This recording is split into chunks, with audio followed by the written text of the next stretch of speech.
Welcome to the G.A.B. This is G.A.B. They should have never gave you platforms.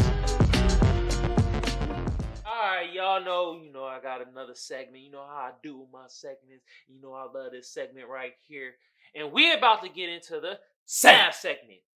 And today, we got to talk about a show that's on season 3. And I love this show. Oh, it's so good. Oh my God. The Umbrella Academy on Netflix. And since I'm a stat teacher, let me hit you with the damn stats. IMDb gave it an 8.1. And Rotten Tomatoes gave it an 83%. The people gave it a 92%. This week, I will say, frick y'all. When I say frick y'all, that's a good thing. That means y'all align with my thinking. This came out June 22nd, 2022. The first episode came out, actually, you know what? First episode came out February 15th, 2019. So a day after Valentine's Day. Oh, I see what you did there. And I really like this season, but I had a couple gripes. I did have a couple of gripes. Okay? Couple of my gears were grinded. What? Is that a pausable moment? Anyway, alright. The creators of this show was Steve Blackman and Jeremy Slater. Oh, and they made it known that they created this. But created by these two. Created by. Yeah. We know, okay? We know y'all created this. In the cast, it consisted of, Aiden Gallagher. He was number 5. Elliot Page. She or he.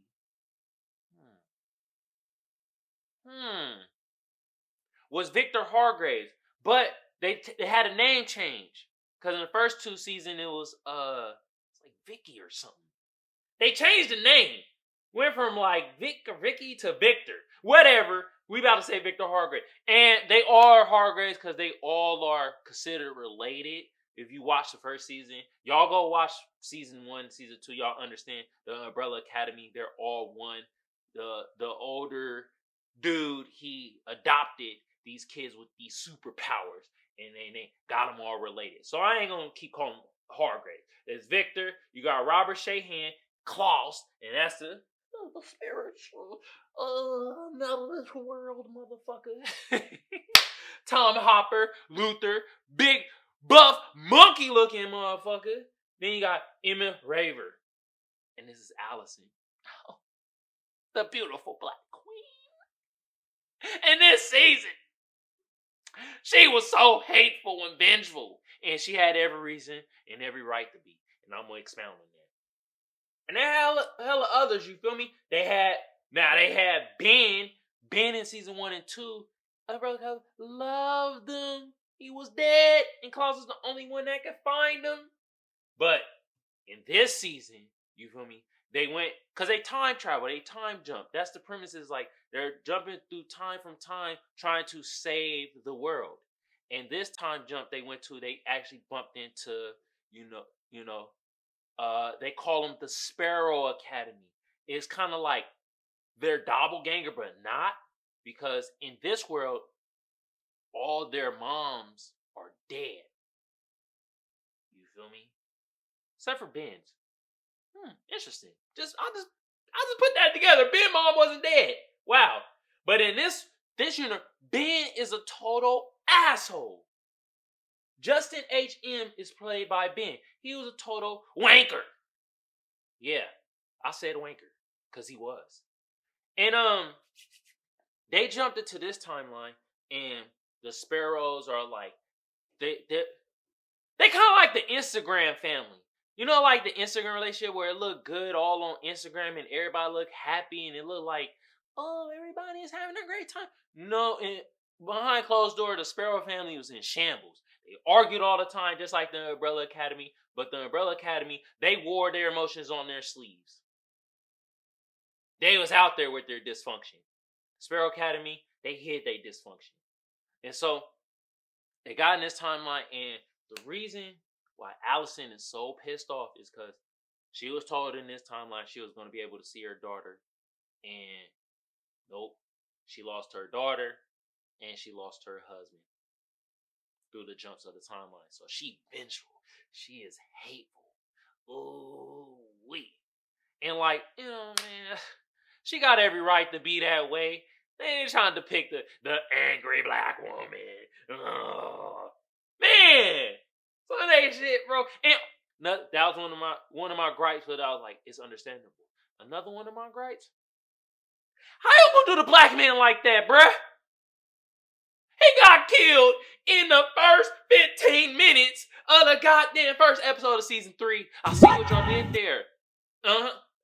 Steve Blackman and Jeremy Slider. Come on, bruh.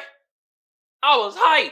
I was like, damn, he the number 1 of this universe. Oh, man. He the leader. Wasn't for too long because they killed his ass. And the way he got killed, because what happened was them jumping through time created this paradox, and it was just like this inverse black hole in a sense. And their mother was a cyborg, and the mother was like, "This is God, this is the voice of God." Da, da. And a black dude came down there, touched it, and just obliterated it. And every time like it sent out like a wave, and each wave was getting stronger, but it was like destroying people, and just basically it was reversing time in a sense. So they were going against that. They had to try to stop that. And then their father, who was played by this old nigga named who was their father? Where is that? You feel me? Where's old bastard at? Damn. I can't find him. Anyway, we're gonna call him Old Man Jenkins. Oh, Old Man Jenkins, right? In this universe, he was like getting drugged up by the Sparrows because his plan was to essentially, he was trying to just take over the world with this group. So they was drugging him up so he wouldn't do this. But Klaus in the first 2 seasons, weakest motherfucker out of all of them. He just could see dead people and talk to him, but he was mad weak. In this season, he found out he had other powers where he could come back from the dead and actually bring other people back from the dead in short periods of time. Which I'm like, okay, and he figured this out through Old Man Jenkins in this universe, and like he weaned him off the drugs and stuff like that, and like, you thought, bro, Old Man Jenkins was cool, but he wasn't. He had his own plan. He was just using everybody, just like he was in the Umbrella Academy timeline universe. He was an asshole. Damn, is white fathers assholes? Is that what they trying to tell us? Huh? Yeah, but then like, okay, another reason why Allison is freaking mad, because everybody else, like, they found love. You feel me? Luther finally found love. This new character, Sloane, you know what I mean, found love with her. You feel me? And then you had Diego, who's played by David Castaneda. He already had love with Leela, who's played by Rita. And Leela, they got their own strange relationship. And that was another thing that was up though. She brought a kid from one of the universes, and they used this time travel thing. They use a briefcase. These briefcases, which is like, they're scattered throughout these time loops and shit. And she brought a child from one of her friends, and the child ended up being dead, killed by the voice of God. Apparently it's the voice of God. It's basically the inverse black hole shooting his ways. But they didn't even, after the little kid got dead, they didn't even mention nothing about it. And Rita brought him back, trying to play like kind of a joke on Dago. Talk about, yeah, this is your kid. I jump travel 12 years. You feel me? But like Leela's crazy because they met in a mental institution. So, but it's not. It wasn't Diego's kid, but Leela's pregnant with Diego's kid, and she was just testing bro to see if he'd be a good father. Crazy, right? Yeah, insane. Yeah, but then Allison is seeing all this love, and she don't got her love. I'll be pissed off too. And then in this season, you had number 5, and number 5 has always been the same. It's like number 5 is this basically this old. Well, spirit is old, but it's in the body of a 13-year-old, and it's never changed and stuff like that. And he's the one that's like headstrong and is always on the goal to like saving the universe and stuff. And they were able to fix one of the briefcases, but they was only able to time jump just a couple times. And he time jumped into the future to meet his future older self, which he was like in some incubator or whatever and just halfway dead. And then when he talked to him, like he died, but gave him some clues like don't save the universe this time, and like he cut off the tattoo, and then got to meet up with they old monkey friend, which in this I'm gonna call it the Sparrow time loop. The Sparrow time loop, the old monkey dude was kicked out of the damn academy because he knew old man Jenkins' plans, and bro wasn't having it. So the monkey dude was like, "Here, y'all sparrows, give him these drugs because he ain't up to no good. Give him and sedate him, and y'all take over." So that's what happened. And then number 5 went over to him and figured out the plan and stuff like that. And so got back to him, was like, "Bro, old man Jenkins, you bullshitting." And old man Jenkins like, "Oh, bro, I'm chilling, bro. I ain't doing that." And then also Victor. Victor probably one of the most powerful goddamn people in this show. And you know, he is starting to find his identity. And like, you know, he kind of sad too because he lost his love, but not as sad as Allison. And they're bickering. It's like a real family. It's like real life stuff. It's like ups and downs, peaks and valleys. They arguing, they're vindictive, they're finding love, they're losing love. They're just, one minute they happy, next minute they mad. They trying to kill each other, then they trying to save each other. It's wow. All at the same time, they trying to save the world. Wow.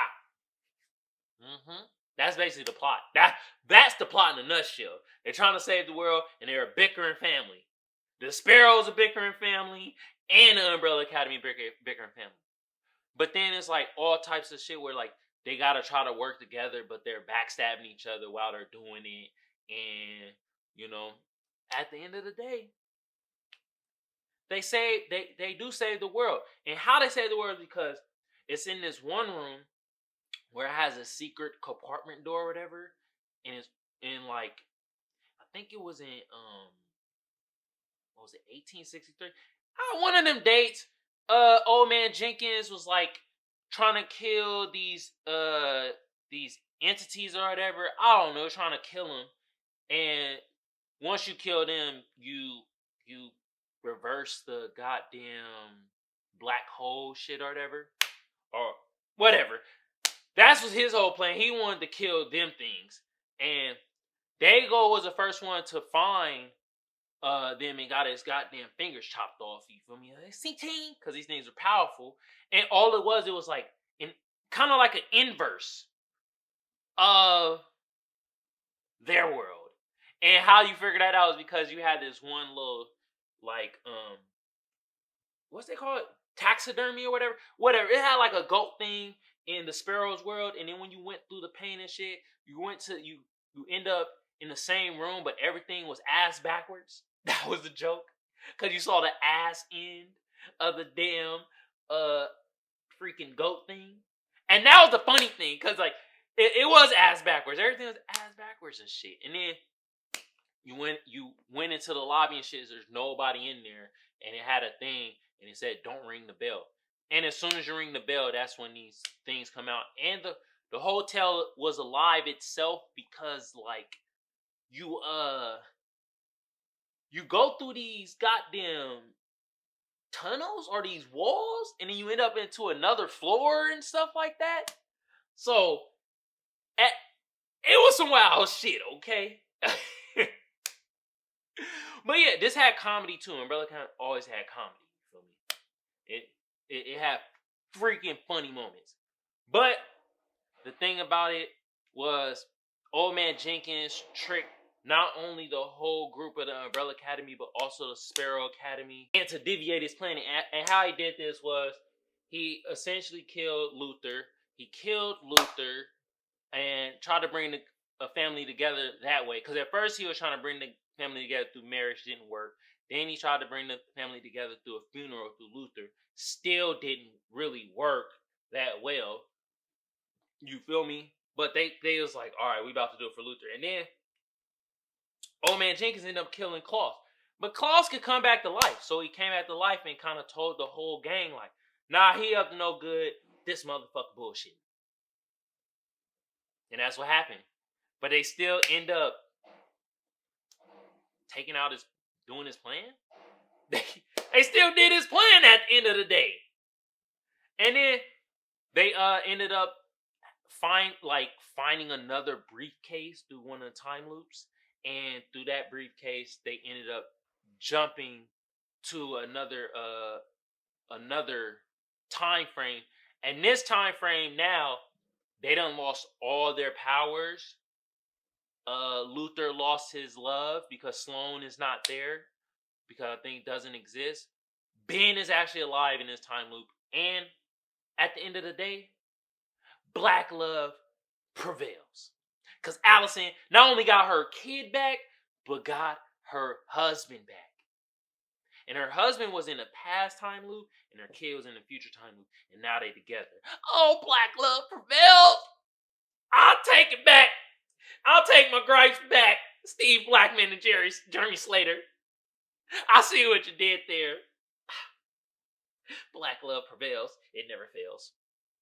Love it. But that was the end, which basically is going to lead off to is going to be another season. Because there's still a lot of questions that didn't really get answered. You know what I mean?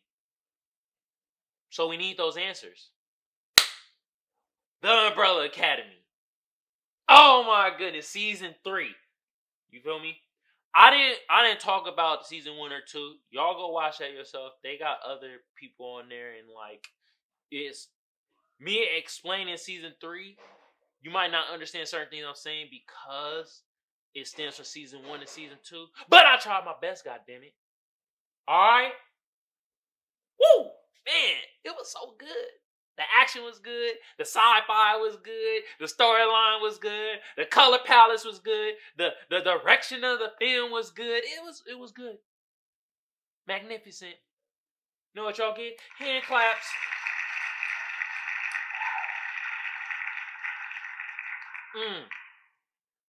Alright, man. Y'all know how I am, man. I don't encourage y'all or discourage y'all from watching a film or a show or listening to an album. I just give my opinion on it. And if you take it, cool. If not, whatever. Once again, that was The Umbrella Academy.